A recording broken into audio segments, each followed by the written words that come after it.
Please welcome to the stage David Hsu, Retool CEO, and Patrick Collison, Stripe co-founder and CEO.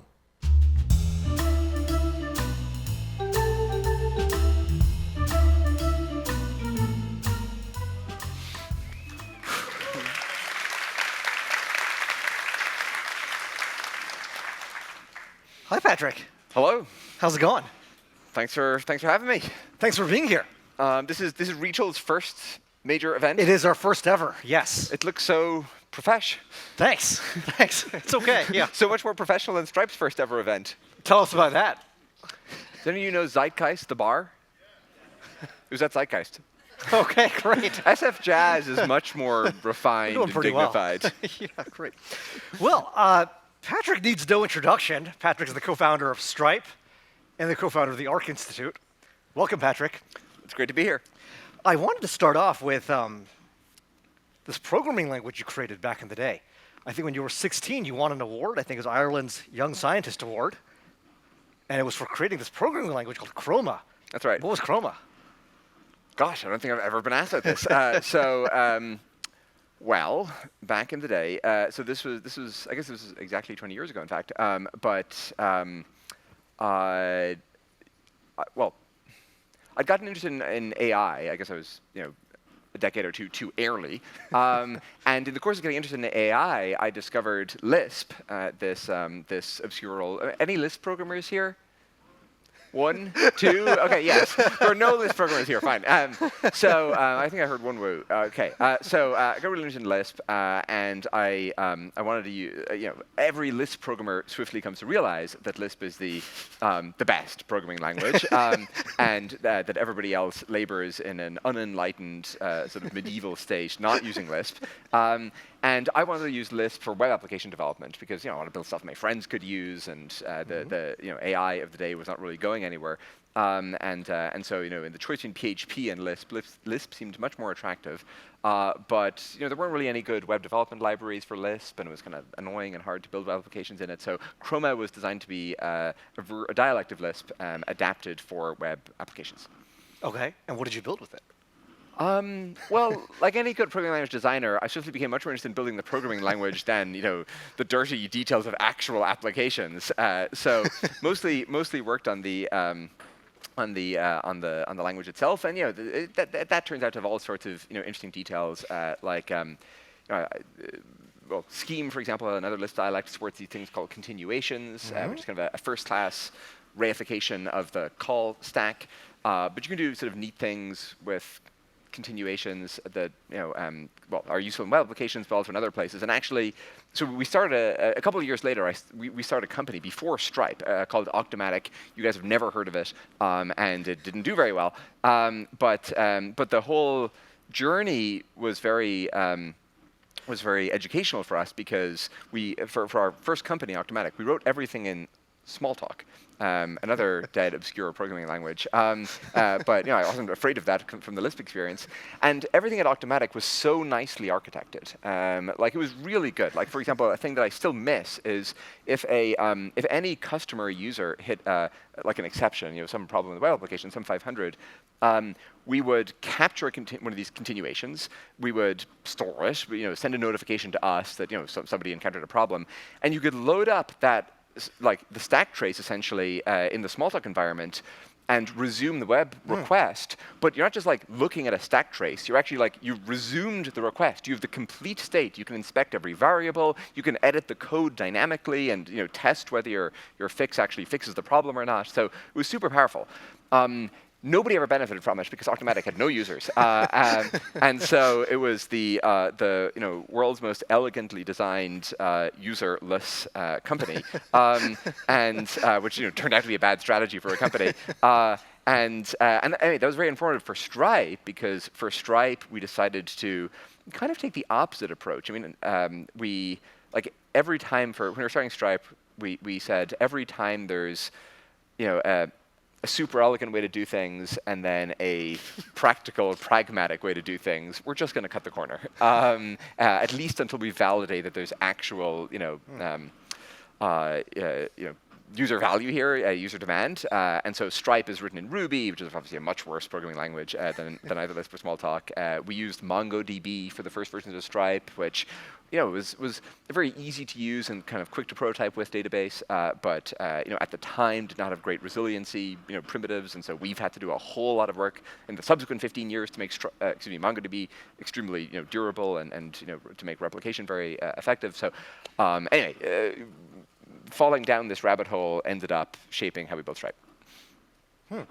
So it turns out that we're actually big fans of functional programming here at Retool too, and actually the first version of Retool was written in ClojureScript actually, but then we rewrote it. Okay, I was going to say, you survived that grievous early mistake. Yeah, indeed, yeah. Well, I don't know. Maybe there's lots of ways to skin cats and so forth. Can we still say skin a cat, or that's offensive to the cats? But Nubank, I understand, they use a lot of, super successful fintech company in LATAM, and I understand they use a lot of Clojure. I've heard, yeah. So maybe we learned the wrong lesson. Yeah, Anthony was too worried that we couldn't hire anyone if we wrote it in ClojureScript. So that's why we then rewrote it in JavaScript. We found the opposite. That yes, it's true that for these super obscure programming languages you cannot hire anyone who knows them, but good engineers are intrigued by them, and so it ended up being a selling point. And we dangled the prospect that you could develop in Smalltalk, and people liked that. Yeah, I've heard actually that Jane Street engineering retention is very high because of OCaml. Yeah. So yeah, great. Awesome. Well, how did you get started with programming in the first place? How do you say this? Well, I loved Lego, and programming is just like Lego with infinite bricks. And it was this funny thing, and I'm sure some people in the audience have had a similar experience, but I was convinced I would love programming before I ever did it. I just loved the idea of programming. And one day, coming home from school, I bought a PHP book, in fact, and I read it, and then I started writing PHP, and just all downhill after that. Did you build anything you were proud of with PHP? So has anyone built something they're proud of with PHP? No. Gosh, it was infinite sort of throwaway things. What was the first thing I was actually proud of? It was probably Automatic, the first company, but that.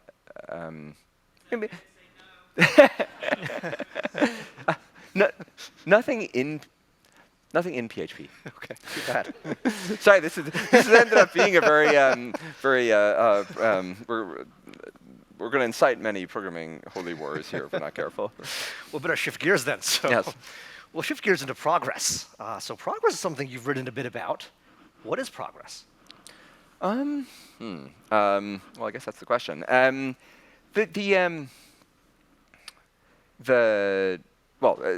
Cohen, this economist, and we wrote this article back in, I guess it was 2018, trying to make the case that, in some sense, the most important thing that has ever happened is that we figured out a recipe to generate economic growth and progress more broadly, and that there are some things adjacent to economic growth that are not directly included within it, and that if you figure out, liberal values or something like that, that might reinforce growth, but it's not the same thing as it. But for most of human history, if humans arose, 100,000 years ago or something like that, we had not cracked that code, and the exponential takeoff really only started, in the 18th century-ish or thereabouts. And if it's, on the one hand, the most important thing that ever happened, again, in some sense, it feels a bit funny that there's no label or hashtag for the group of people who are interested in the dynamics around it. Like, how can we, which kinds of progress are we missing, or in which ways are we not generating the kind of progress that we have, at some points in the past or something? And you might say, well, okay, maybe that's intellectually true, but it doesn't matter. We're now on this rocket ship. We don't need to study the rocket ship. But But it's not obviously the case if you look at the time series that everything is in rude health. Between 1950 and 2000 in the US, real GDP per capita grew by about 2.3% every year. And between 2000 and today, so the first quarter of the 21st century, the average real GDP per capita growth rate in the US has been about 1.3%. So a full percentage point lower. And obviously, as one compounds this out over many years, that amounts to far less prosperity and a much less bountiful future. And then the US, in some senses, where things are working well, if you look at sort of the similar statistics in Europe, where I grew up, the growth rates in the 21st century have all been below 1%, or for most of the major markets in Europe. That's not true of Eastern European countries. And then if you look at emerging markets, developing countries, et cetera, it's not obviously the case that the kind of convergence we might have imagined, say in the aftermath of World War II, is actually happening. And so there's this kind of basic question of will Ghana be as rich as the US in the year 2100? And if not, why not? And what can we do to make it so? So we're not obviously just on a trajectory for everything to work out. And I again, the kind of Tyler's and my argument was just that we should have some kind of field for these kinds of questions, and some way for people interested in these things to find each other, and to some extent, your question was what is progress? Well, I think the simplest way to define it is in terms of economic growth. Like I think one of the most interesting, I guess with Stripe, our mission is to grow the GDP of the internet. So maybe I'm kind of a partisan for economic lenses here, but I think one of the most interesting facts about sociology, or the intersection of sociology and economics, is almost every good thing about a society that one might care about. Self-reported happiness levels, or indices of freedom and liberty, and again, just any female empowerment, what have you. They all tend to correlate at extremely high rates with GDP, and so. Like this is from memory, but I think the log of self-reported happiness against, as I said, self-reported happiness against log GDP, excuse me, and the correlation of those two GDP per capita, I think it's like 0.75 or something. And you very rarely in sociology see correlations that are that high. So I think you can take an economic approach to it, but I think part of the question is, in fact, coming up with better understandings of, well, what is progress? And I think that's not yet fully settled. And how much progress has there been in progress studies itself? Fair question. It's been 7 years. Hoist for our own petard. Well, it's early days. We're only 7 years in. But well, if you search progress studies, that was the suggested moniker that we put forth. There are conferences in this topic, there are organizations, there are groups in many countries focused on these issues. There are think tanks, there is policy work being conducted, there's the Institute for Progress in DC that I think is doing some excellent work here. They're mainly focused on things like science funding, because when you think about it, so much of the prosperity we benefit from is downstream of discoveries in science. So I would say it's cautiously encouraging, but at the same time, I think there's, I don't know, I don't understand why everyone isn't obsessed with this, right? It's like Weird, it's the Twitter meme of the utopia with the flying cars, right. and it's like well, are we on track for the flying cars or not? And if we're not, what can we do to fix it? And so I think I invite you all to join the field of progress studies. So we at Retool think that tooling is a major lever for I agree. Progress and productivity. Yes. And yet companies seem to systematically underinvest in tooling. Yeah. Do you agree with that, and why? If so, why? Do they underinvest in tooling? I think they probably underinvest in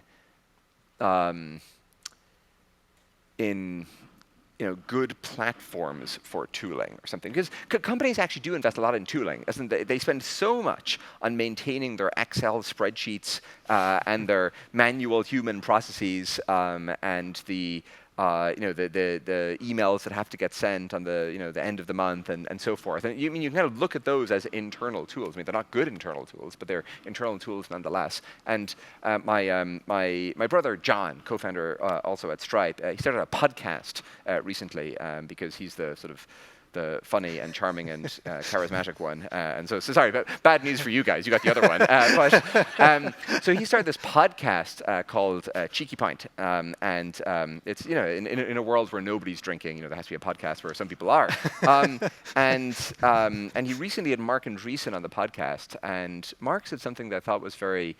Mark can fit a lot of words into a 2-hour podcast. So we sort of had a war and peace novella, in 2 hours. But Mark said something that really stuck with me, which is companies are willing to endure any amount of chronic pain in order to avoid a short dose of acute pain. And I think that is profoundly true. It completely accords with my experience. It is maybe it's even true of individuals, but I think there's something here related to tooling where all sorts of ad hoc and formal processes arise, and there's a natural tendency to sustain them even in the face of their manifest inadequacy and inefficiency and so forth. And it takes some effort to say, no, this kind of sucks, and we're going to rebuild it and do it the right way. And I think companies are almost certainly too hesitant to do that.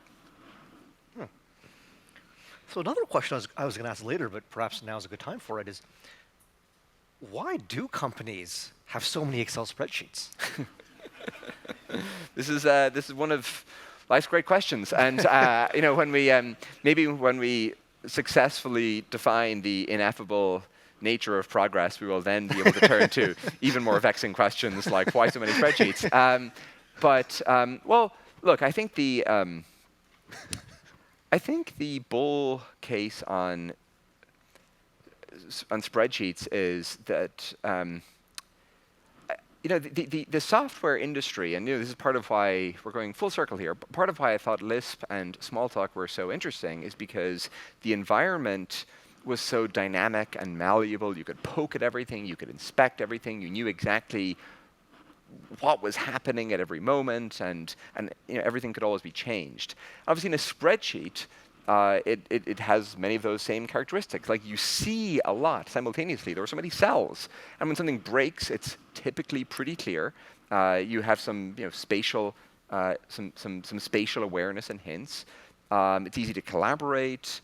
You can build very incrementally. Like if you solved a problem that you might solve with a spreadsheet with Java, you'd spend your first afternoon, defining your number factories and dependency injection strategies and so forth. Whereas the spreadsheet, you can just get going. So I think spreadsheets, in some sense, are a kind of miraculous technology. And I think, I think what the programming world has done less well is pulled it all together, where you have some way to see your data alongside the code and to define a sort of tight feedback loop between your data and the code.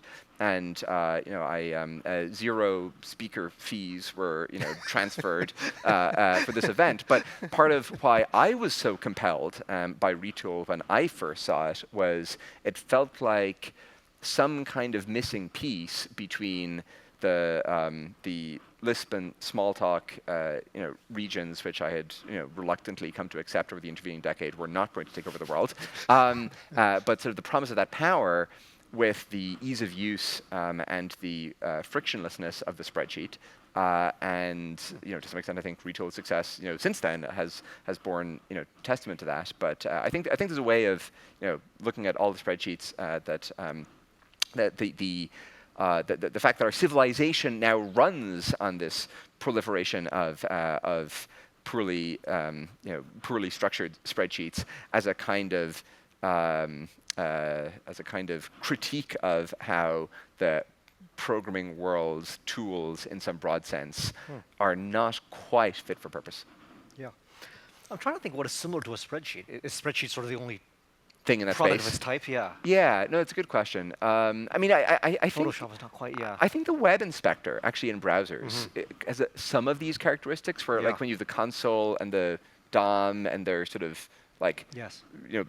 live updating Yes. together. Yeah. So yeah, I think those real-time environment. I mean, Mathematica I think is kind of like this, but there are even fewer Mathematica users than there are Lisp users. So yeah, there's not many. I mean, Brett Victor, some of you guys must know his work. I mean, I think he did some really is doing in fact some really interesting stuff in this space. But Why again, does that's nothing he does catch on? What's the issue? yeah, no, it's very Especially interesting. it's That, like, so popular. So yes, the most popular programming tool in the world in history has these characteristics, and none of the others do. Yeah. Yeah. Why do you think that is? Do people just not want this? Well, evidently they do, right? weird, Per the yeah. popularity of Excel. I mean, maybe there's also something where, God, I feel like we could have a real symposium discussion here on this and solicit everyone's opinions on it. But maybe there's something where the spreadsheet and /Excel are so good that maybe they kind of dominate. Where it's I see. anything Yeah, that's spreadsheet adjacent is it has swallowed to be so much better, right? Than, Yeah, right. But maybe it's gonna be Retool. Well, maybe going back to internal tools being a weapon to affect progress. What has Stripe built internally that has really affected progress? Like internally? the internal tools Yeah. that matter for us. Yeah, gosh. Are there any you're proud of? Yeah, no, we've invested a lot here. The one that I'm excited about at the moment, but this is just some kind of recency bias, is we recently added to our bug tracker an end-to-end fix-it button, basically. Whereas we've spent gone to a lot of effort over the last couple of years to get our development environments fully into the cloud, and often engineers don't like that because it's kind of annoying and there's some latency and blah blah blah. People like developing locally, and to be clear, I get it. There's some attraction in that. But having the environment in the cloud and having the development environments kind of fully standardized and have all the scaffolding provisionable, essentially instantly and atomically, I think is going to have huge benefits as it comes to AI-driven development and agentic development and so forth. And so because this, again, was all kind of well-structured and defined, we added this fix-it button in our bug tracker. And so we call these kind of fully orchestrated dev boxes minions. And now with a bug, you can just like ask a minion to fix it. And like literally it's a button, like fix with minion.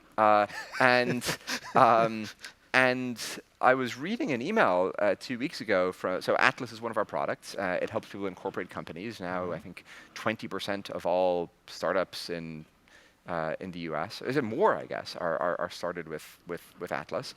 And there's just kind of an Atlas Fix-It week where we went to fix a bunch of bugs. And I think, this is from memory, but 30% of the bugs were fixed by a minion. Wow. 2 weeks ago, 5% of all pull requests at Stripe were generated by a minion. And again, like this is, everyone's using LLMs and Cursor and so forth. But this is like a human never logged into the dev box. This is like completely automated. And now a human did approve the pull request, so it was reviewed. It's not just happening in an unsupervised way. Our minions are running wild in the asylum. But so hey, that's a recent internal tool that we're very happy with. The other one that's been pretty, I think, impactful for I should note that we've rebuilt a lot of, and I'm not going to name any names here, but there are a lot of third-party tools that Stripe uses that they're standard in their industries, or they have maybe very powerful subterranean functionality that would be very difficult to rebuild, but that have terrible interfaces. And that people don't like using. And so for many of those, we've rebuilt them with Retool. And that has two benefits. One, people are happy rather than sad when using them. And that's no small thing. But it also gives us much more control and kind of ability to customize and much more flexibility, but also we can integrate different tools and different data sets together. So something that might be siloed in one tool now aggregates context from multiple tools. And so if you work at Stripe, you are a Retool user of necessity. There are many kind of very fundamental things at Stripe that go through Retool. So in that sense, Retool is very, very important for us. And then the other one is, and I was a skeptic of this one, but my skepticism has been refuted. We've built our own internal documentation platform. So there's a whole bunch of wiki systems and documentation systems and so forth, and for a variety of reasons, you want to have some concept of maintainership and who reviews edits to which things, and you want to. There's a bunch of other parts of Stripe we want the documentation platform to integrate with and so forth. So anyway, we built our own. I saw this project get started. I thought it was a bad idea, but okay, fine. Somebody feels passionately about it. Let's do it. It was definitely the right thing to do. And why? Well, I think it feels. Why not just go buy Confluence? Go buy any other wiki solution.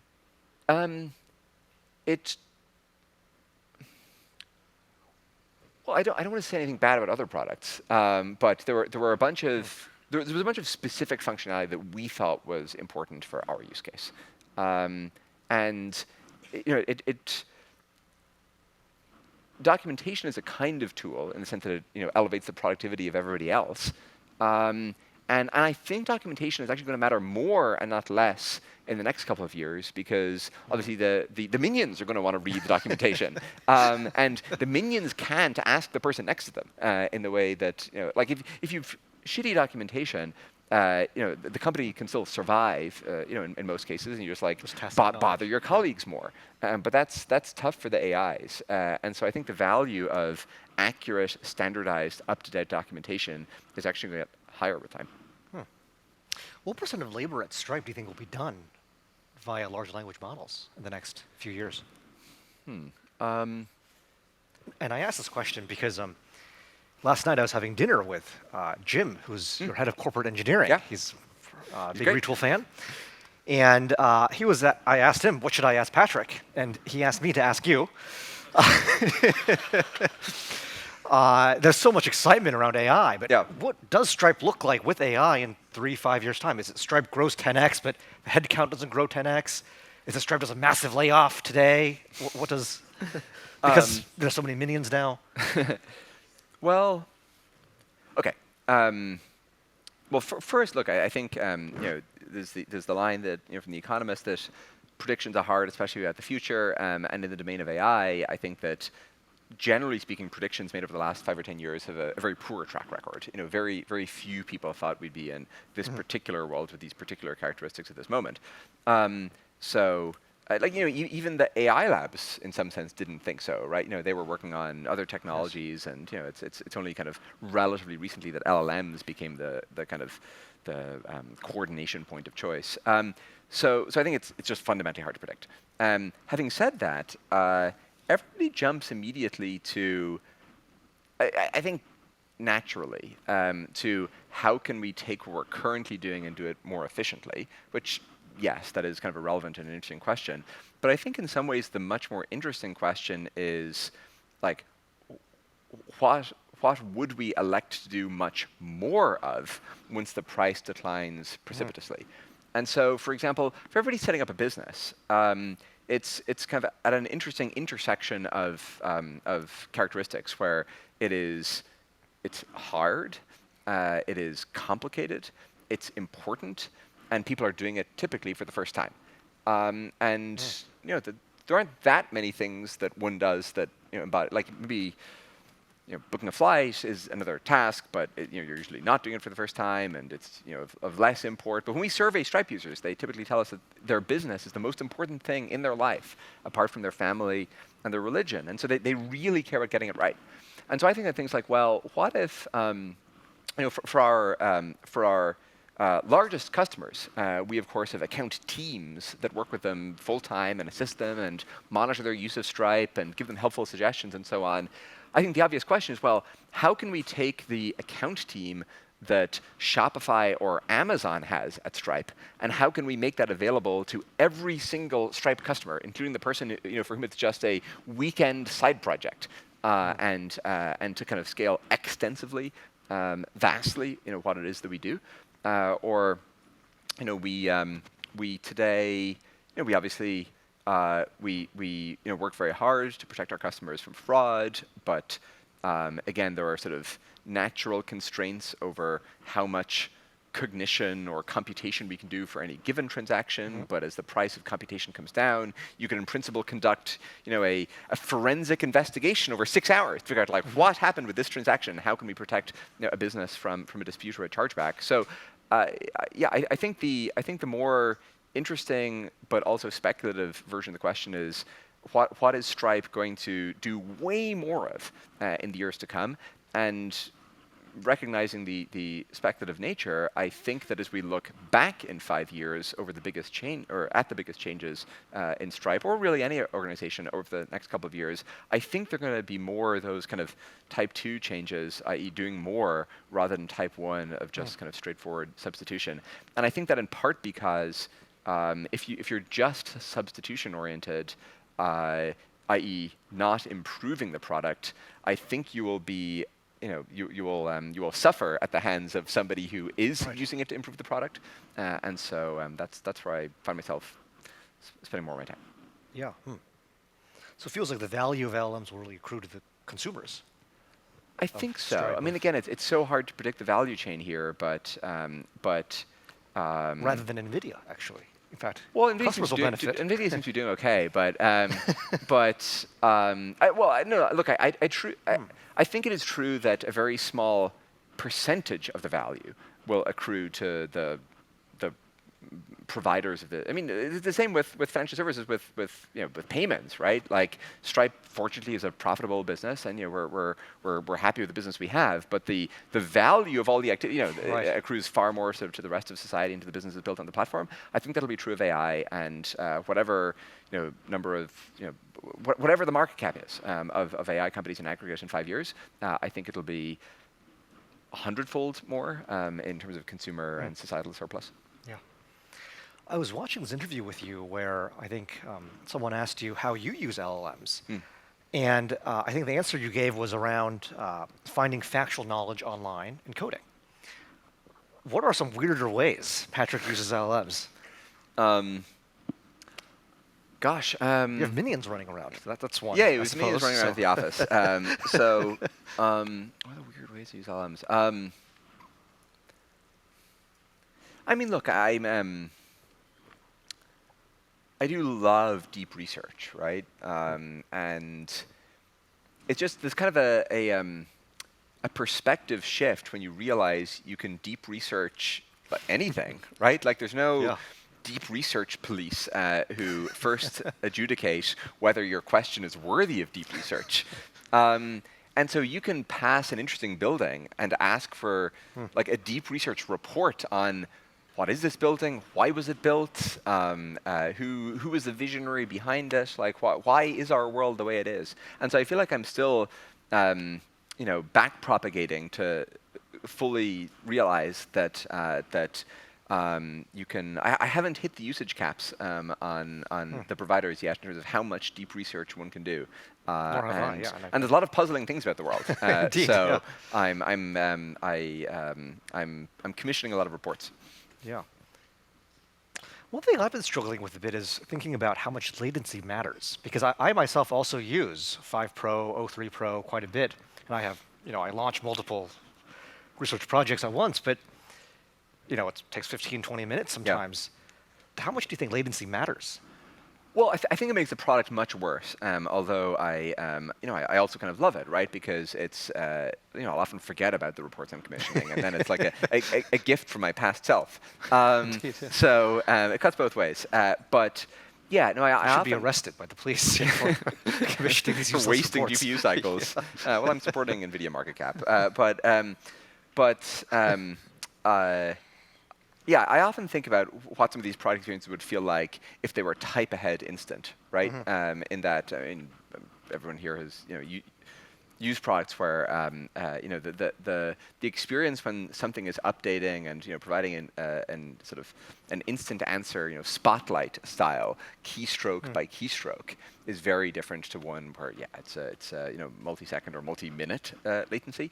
And I mean, is it possible to generate sophisticated deep research reports in under a second? I mean, I guess it depends a bit on, I don't know, the nature of how much internet you can cache or something. But I think that would be very cool. And practically speaking, what it would mean is you would end up refining what you're doing, many times, as opposed to just dispatching it once and then being maybe a little bit dissatisfied with the result. I mean, a thing that I really want, if you're asking for my weird usage of LLMs, is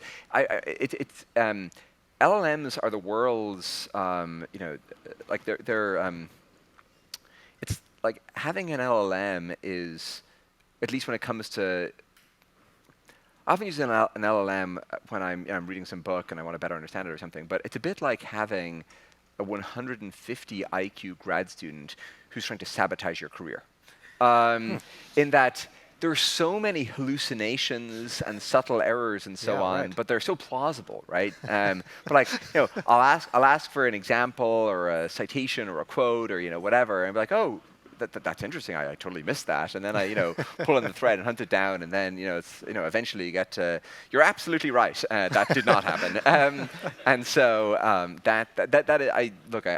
haven't learned my lesson. That is still a weird usage that I engage in substantially. But you have to be permanently mad-eye moody, sort of perpetually on your guard. Yeah. Yeah, the other day I was asking an LM about a public company, and it told me it was in the board meeting. And it told me about the minutes that it had written. I was like, oh, great. Of course, it's a hallucination. You never know. Shifting gears a bit, you've written a bit about how software today is almost behind bulletproof glass. So to go back to the Excel analogy, with Excel, you can play around with the software. In fact, you create it yourself in many cases. Today, most apps that we use, you can't really modify it. Yeah. Why do you think that is? And it wasn't always this way. Yeah. What changed? Why? Yeah, no, I think this is, I don't quite know why. So, like people here used desktop versions of Microsoft Office, I assume, right? Yeah, and Office has VBA, Visual Basic for applications, or maybe that's evolved, VB.NET now or something. But fundamentally, you could script your Office application, right? And if you want to do some, I don't know, super sophisticated mail merge or wire up, I don't know, Excel and Word in some like weird way, fundamentally you could do that, right? And it's interesting to me that with SaaS applications, by and large, you can't, right? And it's strange because we've moved to these more dynamic programming languages, and I don't know, HTML is in some sense much more mutable and so forth. But if I want to, there are more programmers than ever before as well. Sorry? There are more programmers than ever before. Yeah, exactly. There's more There's knowledge, more because LLMs generate the code. So there are all these reasons, I think, as to why we should all be writing little customizations to and extensions to the SaaS applications we're using. But by and large, it just isn't so. Now again, obviously there are exceptions. For some companies like Salesforce or ServiceNow, et cetera, they've obviously really leaned into this customization strategy, and indeed that has been enormously to their benefit. But for like the median SaaS application, it's just not that customizable. And if it is, it's maybe in like very tightly, narrowly circumscribed boxes. Right. And by the way, this is Stripe is I think an offender here, where Stripe is immensely flexible and obviously in terms of what you can do with it. But if you want to customize your dashboard, we have some facilities for doing that. We've Stripe applications, but it's not as customizable as I would like it to be, or as customizable as it will be in the future. So stay tuned. But I think we've just gotten it. I mean, maybe there is a fundamental structural reason here, but I think we've just gotten it culturally wrong. I think it could be otherwise. I think the wrong patterns got established. I think a lot of things in programming are just norms. And sometimes on the wrong branch now. Exactly, and sometimes you end up in an inefficient branch of the multiverse. Yeah. As you were saying that, I was thinking. But again, you guys are going to fix it, right? Indeed, we will. Yes, but Well, I mean, it's an interesting question, right? I mean, obviously, you're building Retool, the platform that people can build their own applications on. But could there be like the Retool meta platform where you, like, we see people doing this. Actually, I'm building a SaaS application, and somehow I use the Retool meta platform to make my SaaS application customizable. Yeah, we see people doing that actually. So many builders, maybe they are in IT, for example, or in engineering, they build the application, and then we see others actually forking that application and saying, "I'm going to go make a modification" or something like that. And so we do see that a bit. But as you were maybe it saying, should be a pillar of your company strategy. maybe it should be, yeah. Maybe vote of hands should be. As you were saying the Stripe thing, I was thinking. I think your launch today seemed awesome. Thank you. Yeah. As you were saying the Stripe thing, I remember. I think I implemented the checkout page actually for Retool way back when, and we considered. I think it was called Elements then or Stripe Checkout. Yes. And we obviously chose Checkout. It was way faster. Uh-huh. And so I guess I'm also an offender here in the sense that you gave me two options actually. I could actually go build my own form. Yeah, right. So you Worry about it, but I was like, you chose it's higher the converting. yeah, exactly. You chose the easy to integrate, high converting, whatever option. But now, if you want to go tweak that and customize, I mean, we give you certain ways in which you can do it, but it's not as customizable as it should be, in my opinion, at least. So we're and like that dichotomy is too dichotomous. So we're going to turn it into more of a continuum. Okay, we're excited for it. Great. So. With the rise of LLMs and with LLM-driven software development, you saw our launch today, what do you think the future holds for us in terms of end-user customizability of applications? Do you think that end users, so I suppose part of the reason I asked the question is, do you think they want to customize it but cannot and now they can? Or is it that they don't even want to and just want to be told, just use this software and be happy? I think... So specifically, yeah, I think much more the first. I think people really do want to customize their software, and I mean I believe this partly from my own direct experience, partly from my interaction with others, and partly because it's what I want to believe about the species. In that it's a grimmer world when you imagine that certain disconnected architects of tools are going to make all the relevant decisions about them, and then we are all just, downstream. In the information propagation, flow, we are all downstream. We have no agency, and we are at the mercy of their. Has anyone seen Little Britain? The computer says no skit. Like that vision of computer says no as the future of our sector seems rather bleak to me. So. I think it is if you go way back to the beginning. So the Long Now has held many events here at the SFJAZZ Center, and I see the Long Now as carrying the torch to some extent for a kind of California humanism. And a lot of the early thinking around the computer industry was, of course, about how computers would not be vessels for entertainment or even efficiency for humans, but levers for us and things that would enable us to create in new ways and to fundamentally have more agency. And people like Ted Nelson, who wrote Computer Lib and lived not far from here, or Alan Kay and Dana Park and so forth. And so I actually think there's something very fundamental here about what we want computers and computing to be in society. And again, I don't think it's foreordained which direction we go. And I mean, no pressure. I hope we can change it, because I think that's one of the big motivators behind our launch of application generation earlier today.